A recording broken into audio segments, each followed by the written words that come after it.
with it. Thank you.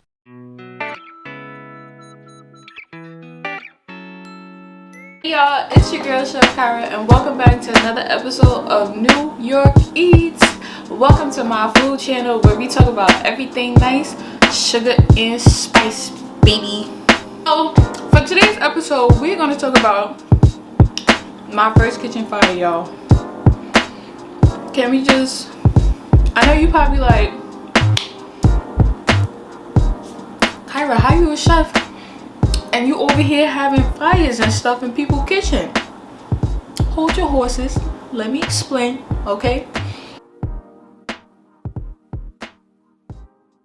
So the night before the day of the fire, you know, I had went to bed, you know, closed up the kitchen, made sure, you know, I shut off the gas lines and stuff like that, and you know, made sure I turned the fire off, and you know, made sure that everything was shut down properly in the kitchen the way it was supposed to be. Went upstairs, you know, had my little snacks, wind down, you get what I'm saying, and I don't know, you know, watch something on Netflix or Hulu or whatever to kind of like, you know, just decompress and just take the time off to relax, because I had been working all day from, I don't know, I want to say maybe 9-10 o'clock in the morning to 8-9 o'clock that night. So it was really long days. So I went to sleep that night. I really didn't feel weird about anything, and so I ended up having this really weird dream. So where I was staying at, the kitchen was at the first level, and the dining room area and the living room and stuff like that, it was on the first level. And so then you had the top level where I stayed. So it was a couple of bedrooms upstairs, and then it was also, you know, 2 bathrooms and things like that. And at the time, it was only me and another person sleeping in the White House, and it's a really old house, very historic house. And this opera camp has been in business for a couple of years now. So I went to sleep that night, and I mean, aside from the house being a little eerie and like creepy, I was okay. I was pretty okay. So that night when I fell asleep, of course I started to dream, as everybody else does. And so I was like in the White House and I was cooking, and next thing you know, like, you know, while I'm in the dream, this huge fire starts in the dream, and I'm like, oh my gosh. But the fire was so big, and it got like to a point where I couldn't get like a fire extinguisher to like extinguish the fire. Like, it was just too big of a fire. It started catching, you know, the fire started to catch flame onto the walls and just like the structure of the building. So my first thing in the dream was to, yo, everybody, we need to evacuate. And at that time, at that point in time in the dream, like, it wasn't just me. Like, everybody, like all of the singers and stuff like that had ended up coming like into the dining room to sit down and eat or whatever. So it was a crap ton of people. So the way like the outside was set up, where, okay, so you have like the White House here, then you have like the driveway to the White House, and then there's a driveway that's a little bit up this way that leads to more houses and things like that. That's a part of the property where I worked at. And so because the fire got so big, and you know, where the camp is located is like very desolate, and it's not like how it is, you know, down in the city or in a more populated area. So we all evacuated the building and ended up standing like up on a second driveway that was a little ways up, and everybody just stood there and like literally like watched the whole building like basically burn to bits. And then as we're standing there watching like the house burn down, the fire department starts coming in. So you hear the sirens and everything like that, and I'm just standing there in like disbelief while I'm like, you know, in the dream, because I'm like, oh my gosh, like, how did this happen? Like, this is just crazy. So now I'm like observing everything, just taking everything in, and I noticed that it's like raining, but it's not like raining, but it's like drizzling, like a light drizzle, like when it first starts to rain. So, and then I'm just looking at everybody's faces, and like just like oh my gosh, like I really cannot believe that this is happening right now. So the firemen get there, the fire trucks pull up. There was like at least like 2 different fire trucks. You know, they set up their gear and everything, and then they start to extinguish the fire on the house. So it finally gets to the point in the dream where the fire is like put out, and we're able to kind of come in and see what damage was done. So a big part of me in the dream was like, oh my gosh, like my clothes is up there. I just went shopping on Shein to get a couple of outfits, you know, so I could look fly. My sandals is up there, my kicks is up there, you know, because if you're a New Yorker, everybody know you have to come with fresh kicks. Like it's I mean, it's a must. It's a must. So I'm like, oh my gosh. And then most importantly, I'm like, yo, like we all could have died. Like I could have died. Like it's crazy. So me and my boss end up going back in the building with the firemen to talk to them and to kind of just get like an understanding as to like, okay, is the building suitable for restructuring, because it is a historical building. So the firemen's like, you know, going through and they're like, all right, this wall we gotta knock out and rebuild. You can't keep that. You can't keep this, that, or whatever. And luckily, like the whole house ended up not fully burning out, but the fire was big enough for you to see it and for it to make its statement. So I'm like looking to my boss and I'm like, oh my gosh, like I'm so sorry. Like I don't even understand how this happened. And so he turns to me, he's like, Kyra, you know, like don't worry about it, it's not your fault, like things happen, like, you know, don't beat yourself up. So I'm like, okay. And then the dream kind of ends. So now I wake up to the day that the actual fire in real life happens. So I get up and, you know, of course I shower. Yo, also shout out to Dr. Browners, because like, child, for all my ladies, it definitely helps with your pH. So keep your kitty cat smelling good, girl. And it make you feel good. So I specifically purchased like Dr. Browners peppermint soap. I absolutely love that soap. It's very natural and it's just good, y'all. It's good. Like I love Dr. Browners. And sometimes I get like headaches and migraines and stuff like that. So when I'm not feeling good, like, you know, and having situations like that, I usually like, you know, just taking that shower and having Dr. Browners helps like really relax like my body and my muscles and things like that. It just kind of like helps, you know, with the headache and everything. So shout out to Dr. Browners. Definitely check it out. Okay, keep yourself smelling fresh and smelling good, especially because the summertime is coming, you get what I'm saying? And when you pop out, you trying to smell good, right? So aside from that, so I shower every day with my Dr. Browners. Of course I scrub my face and everything and, you know, whatnot. I don't wash my hair every day just because I'm not, you know, I have natural hair, and, you know, washing hair every day can definitely dry your hair. But, you know, however my hair is, whether it's in a cute curly fro like this, or if I got it in some twists or whatever, just to make my life a little bit easier when I get up in the morning, you know.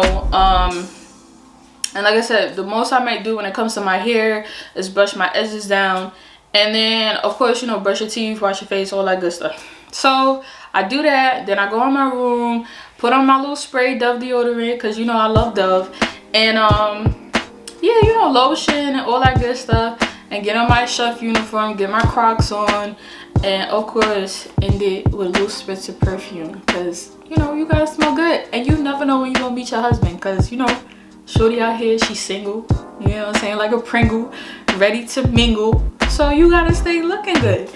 But anyway, so I go downstairs, I get the day started. I don't remember what I had on the menu for lunch that day, but this was like the first session of singers because of COVID. You know, we wanted to minimize you know, any exposure to COVID, and wanted to really keep everybody safe. So the decision was made to have the singers in 2 separate groups. So So this was like the first session of singing. So I had my usual group that would come in and help volunteer and help me out, you know, for, you know, prep for lunch. And so while we were sitting there prepping and everything, I'm talking to them and I'm like, you know, guys, I really had like this really weird dream. And they're like, yeah, a word, chef? So I'm like, yeah. I said, like, I had a dream that the White House ended up being on fire. So they're like, yo, wow, that's really weird, like, that's crazy. So I'm like, word, it really is. So they was like, dang, you know, that's crazy, right? So then now we're getting closer towards dinner, right? And I'm like, I'm starting to feel like really uneasy about the salmon. So I'm like, yo, like, what is it about the salmon? Like, I couldn't put my finger on it. And I think everybody kind of deals with that, or like has those moments in life where, I don't know, like something is happening or something around you is like making you feel weird, and then it's like you just don't know like what to think or what to feel, but it's like you feel like something bad is about to happen, something, you know, is about to go down. So I'm like feeling really weird about it, and I'm like, yo, like there's something up with the salmon. Like I don't know if it's just because it's not good and I don't want to feed it to people. And I'm like, yo, like time is running out, like I gotta make sure that dinner is done by a certain time, because the opera singers had their rehearsals and things like that to get to, and they needed to get to it on time. So I'm like, all right, like let me just, you know, cut up a piece of the salmon, you know, I season it with salt, pepper, pan-sear it, I taste it, I'm like, yo, it tastes fine. But I'm still feeling mad weird and funny about the salmon. So now I'm like, okay, well, that's not a problem. So I called my father, I'm like, yo, like, I don't know, like I feel really weird about this salmon because I can't get this feeling like off of me. And he's like, oh, it's probably fine, whatever, you know, woo, like don't worry about it. So I'm like, okay. So I hang up from him, and then I get a call back from my executive chef that I used to work under when I worked at another restaurant. So I'm on the phone with him, and like by that time I had all of my help that I needed for dinner prep. So they doing their thing. I had 2 people in the dish room because there was a lot of dishes that day, from making the mashed potatoes and all of this other stuff, and it was just like one of those days where it was just kind of stressful. And I mean, I have to say there was a lot of days over the summer that was just mad stressful. So but there I had 2 people in the dish room, they're doing dishes, and then I had one of the opera students that, you know, had previously been a chef and switched over to, you know, opera being their career, in the kitchen with me, because I'm like, oh, I trust you. So he's on a grill and a flat top, and he's searing the salmon. Now I want you to know, prior to that day of me cooking the salmon for the dinner, I had cleaned out the grease trap. So basically this is just like a mini like bucket that's attached with the flat top, and you can, it's like a drawer, and it basically catches all of the grease, the gunk, burnt pieces of food and things like that when you clear out the flat top. But so like I'm saying, like, you know, we had already started cooking, there's already like oil and stuff like that, you know, on the flat top. We had gotten through a couple of sheet pans of salmon, so we getting close, and I'm still feeling very uneasy. But I'm supervising the kitchen, I have my AirPods in, so I'm on the phone with my chef talking to him about getting better purveyors, because I have been having issues with the purveyors that we had, which was Cisco and then a local one. And I just didn't, you know, I wasn't digging like how the quality of product was coming in, and I was just looking for a better purveyor for, like, you know, when it comes to like proteins, you know, fish, chicken, beef, and things like that. So with that being said, you know, we talking or whatever, and then we catching up, because, you know, like, we ended up getting to be really close, and I'm like, well, now I'm in this position of being an executive chef, so, you know, I try to keep good relationships with people in the industry, because you never know when you're gonna need someone. But then there's some people that you just gotta cut out because they mad, like, annoying. But at the end of the day, so I'm talking to him, and then next thing you know, like, I'm watching, you know, him, like, you know, see the salmon off or whatever, and then for us to finish it off in the oven. And so I'm looking, and I'm like, yo, why? Like, because, okay, so you have like the knobs and stuff to adjust the fire and the pilots and stuff like that under the flat top to you know, adjust it to the desirable heat. So I'm looking at the like in that little cubby where you can kind of stick a lighter in to get the pilots and stuff going. I look inside, y'all. Child, when I tell you, there was like a crap ton, a lot more light and fire that was coming through like that area than normal. So I'm like, yo, that's mad weird. Then I start looking and paying attention to the other parts of the stove. And so there's this back panel that is the exhaust panel that lets off the heat from the oven and every other compartment of the stove. So I'm looking, and all I start seeing is fire like shooting through there. And I'm like, yo, oh my gosh, yo, there's a fire going on right now. Like, oh my gosh. So I'm like, I get closer, and then once I finally like see what's actually like, and you know, like actually confirm what's actually going on, I'm like, yo, oh my gosh, like I have to put this fire out, like, cause if we don't, I'm gonna die. We gonna die. I'm gonna die. Everybody gonna die. So I'm like, yo, Dimitri, I gotta call you back. Like, I gotta hang up. I gotta go. I can't talk to you right now, right? So I hang up. Then I call the maintenance guy that we had on staff, and I'm like, hey, listen, I know it's probably not a good time, but I need you to run up to the kitchen because we got a kitchen fire going on right now. I'm gonna try to put it out, but I'm letting you know. So he's like, shit, blah blah, bleep bleep, you know, and cursing and like freaking out, and I'm freaking out. So I'm like, okay, Kyra, like, focus. What are you supposed to do in this situation? Okay, get the fire extinguisher, pull a pin, right? Squeeze the handle, and then point the nozzle at the base of the fire. So all the training that and you know, meetings and stuff like that we had in the beginning for safety protocol and things like that, for when stuff happens, starts like flashing back in my head, right? So that's playing in my head. And not only that, I didn't hang up on the call with our guy that had, you know, that handles maintenance on premise. So I'm like still hearing him run, and I hear keys jingling and him cursing, and I'm like, oh my gosh, like I really gotta hurry up and get this fire out. So I like get into like superwoman mode, you get what I'm saying? I get the fire extinguisher and I start blazing, you get what I'm saying? So I'm like, crack, crack, you get what I'm saying, at the fire. And so now the fire is still not going out. So now I'm like, oh, okay, so we got some flames from the pits of hell. Hold that thought, right? So now I'm like freaking out because I'm like, this fire's not going out. I mean, like, it's kind of going out, but it's still blazing. So I run to the porch area of the house where I know the other fire extinguisher is at. So I get the other fire extinguisher. I'm like zooming past the two opera students that was still in the dish room. They sitting there chilling. They don't even know that there's a freaking fire going on. I got my sous chef with me, and he's like freaking out, doesn't know what to do.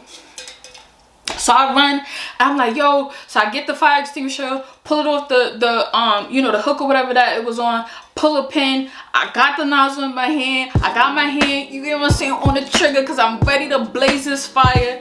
And so then I finally get back to the kitchen, and I'm like, to the opera student that I had cooking the salmon, I'm like, yo, back up, y'all, I don't care about the salmon, get out the way, get out the way, get out the way. I want your safety. Your safety is more important to me. Like, I'm gonna need you to take several steps back, okay? 6 feet, okay? Pretend like this fire is COVID. Back it up, okay? Child. So right, so now everybody's standing back, right? And they watching me, and they like, cause they don't know what to do, right? And so I take the rest of the fire extinguisher, and I'm at like, so I'm like tippy-toeing, and I'm like at the base of like the what you call it, the exhaust like box that's on the back of the stove, trying to get the fire from up there. Then I'm getting it at the base of the fire.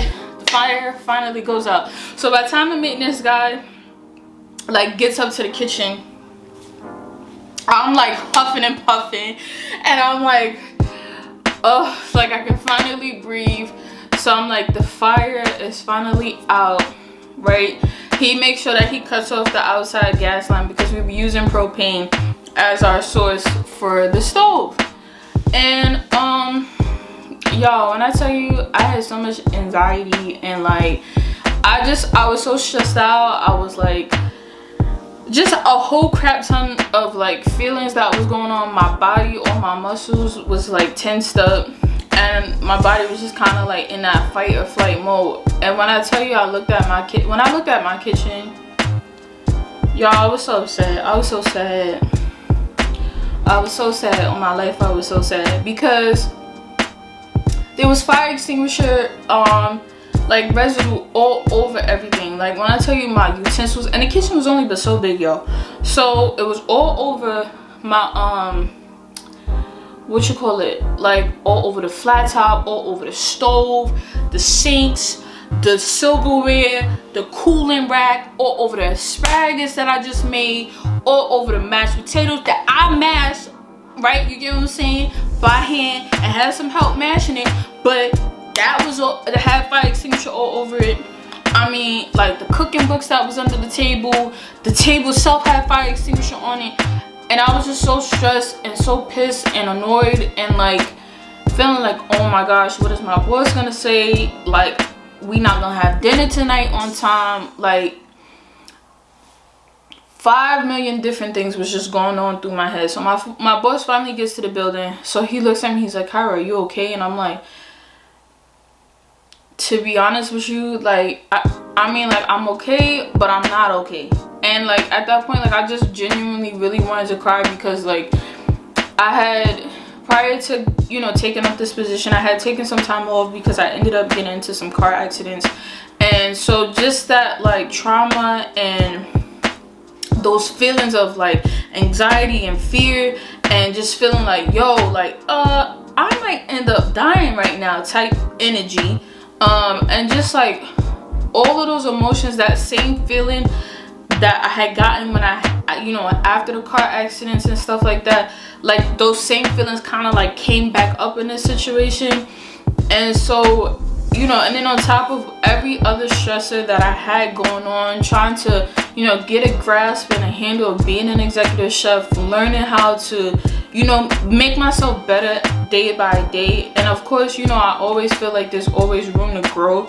So, you know, like it was really a lot. So now, like other people, they like, yo, chef, like the people that I had mentioned like about this bad dream that I had the night before, they was like, yo, chef, didn't you say that you had a dream that there was gonna be a fire in the White House? And I was like, yo, you know what, like that's a fact. Like I wasn't even thinking about it. And to be honest with you, when I had that dream, I kind of just put it in my back pocket because I didn't want to, you know, like I know sometimes, like, you know, where like I'll have dreams and it'll be, you know, warnings, and then other times it's just bad dreams that are just weird. And I was just like, okay, God, like I don't know what to do with this dream, so I'm gonna just stick it in my back pocket, call it a day, and keep it there for now until something arises. And so I just feel like that dream, and yo, shout out to God, you know what I'm saying, like that dream like really helped me to be mentally and emotionally prepared, kind of in a way, for what was to come, which was that kitchen fire. Because like, what were the odds that, you get what I'm saying? And so, you know, I understand that people have all different backgrounds and different beliefs and stuff like that, but the fact that I, you know, and what they consider a premonition, the fact that I was able to have a dream about there being a kitchen fire the night before, like the day of the fire, is beyond me. And I just feel like, you know, like I just really appreciate that. And so yeah, like a lot of people are just like, yo, chef, like thank you so much for, you know, doing what you did. Thank you for keeping calm. Thank you for just doing what needed to be done to make sure that our safety was put first, and that you did what you were supposed to do, you know, as a boss, and stay calm, and you didn't allow your emotions to get the best of you, and you stepped up to the plate and you really showed us that you are a real leader. And I mean, I definitely appreciated everybody's love and support, and just everyone kind of like, you know, just being there for me and not like harping on me as much as I was harping on myself, and just saying, yo, like Kyra, like things happen, like stop beating up on yourself, like it wasn't your fault. Like, things just happen. So with the fire extinguisher stuff being all over the place, everybody kind of pretty much band together. So shout out to y'all if y'all end up watching this video. Love to all my singers. I hope y'all are doing well. But I appreciate everybody that night that, you know, I mean, staff and singers included, that ended up coming together and helping me out with putting that kitchen back together. One, because I know y'all wanted some of this good food, okay? You don't want to miss out on it. But let me stop. But yeah, so I think that's one of the main reasons, because it's like, we got to put Chef back in business, y'all. We want some of that good food. But at the end of the day, I definitely, you know, appreciated how much everybody came together and band together to help me. Like, and like I said, you know, everybody just checking up on me, you know, everybody like, Chef, where you want this, where you want that, you know. So I just, it really meant a lot to me. And so, you know, like I said, once again, shout out to y'all. I really appreciate y'all for helping me out that night. And then, like, we ended up getting donuts later on that night, just to kind of, like, you know, award everyone that stayed behind to help out. And of course, other singers had to go to their rehearsals and practice and everything like that. But I mean, y'all did it. Y'all helped me out. And I mean, if it wasn't for y'all, I would, child, I don't know what I would have done. I don't know. I don't know what I would have done. Also, shout out to Eric for sticking behind and helping me, like, you know, break that stove apart. And shout out to our head of maintenance that helped break the stove apart to really clean it, get all the grease, all the gunk and things like that, to be able to make the stove safe again. And just everybody's help. I mean, from my boss to, like I said, to head of maintenance, to my sous chef Eric, and everybody in between that helped out. Like, I mean, it really meant the world to me that y'all, you know, band together and really helped me out. But I have to say, at the end of the day, like, that experience was really, really scary.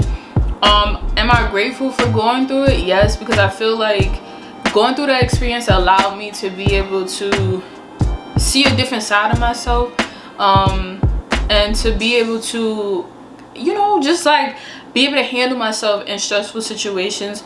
So I know now that, like, you know, when that time comes for me to own my own restaurant or food truck or whatever I end up, you know, going towards, which everybody will know and y'all will get the info when that does come around. But it just allowed me to see that, like, I do have the potential to be a really great boss and to be a really great leader. And yeah, it was just really an honor to be able to have that position. Like I said, whether it's stressful moments and things that, you know, that happened, you know, while being on a job, yes. And, you know, things happen, and, you know, I mean, it's just life and we're human, so you can't really blame people for that.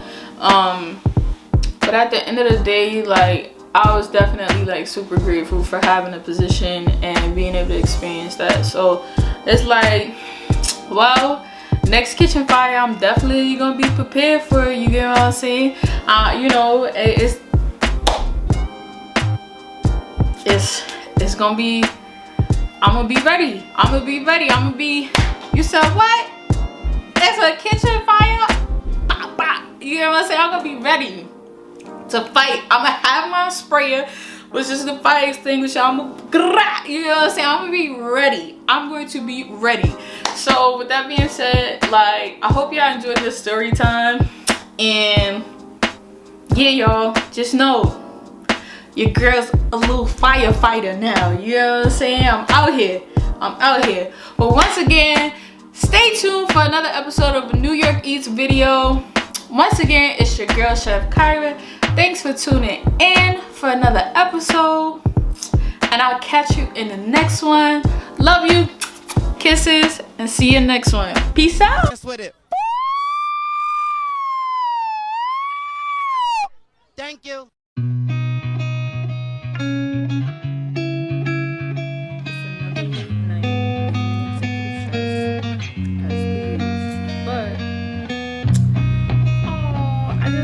Thank you.